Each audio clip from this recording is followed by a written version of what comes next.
വിശുദ്ധ മോനിക്ക. ആഫ്രിക്കയിൽ AD 332 മോനിക്കയുടെ ജനനം.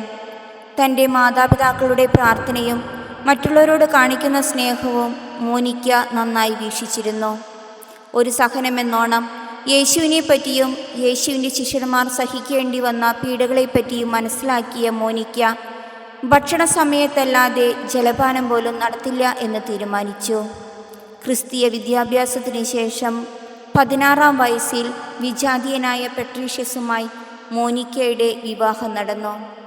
തൻ്റെ വിശ്വാസത്തിനെതിരായുള്ള സാഹചര്യമായിരുന്നിട്ടും പല പീഡനങ്ങൾ സഹിക്കേണ്ടി വന്നിട്ടും അവൾ ക്ഷമയോടെ സൗമ്യമായി അവരോട് പെരുമാറി.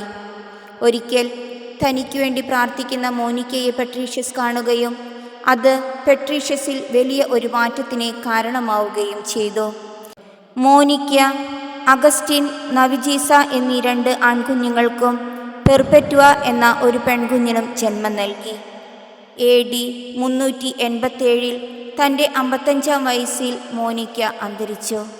മോനിക്കയുടെ മൃതശരീരം ഓസ്റ്റിയായിൽ സംസ്കരിച്ചു. അഗസ്റ്റിൻ തുടർന്ന് വൈദികനായും മെത്രാനായും നിയമിക്കപ്പെട്ടു. അഗസ്റ്റിൻ്റെ ആത്മാവിഷ്കരണം എന്ന കൃതിയിലൂടെയാണ് മോനിക്കയെപ്പറ്റി ജനം കൂടുതൽ അറിഞ്ഞത്.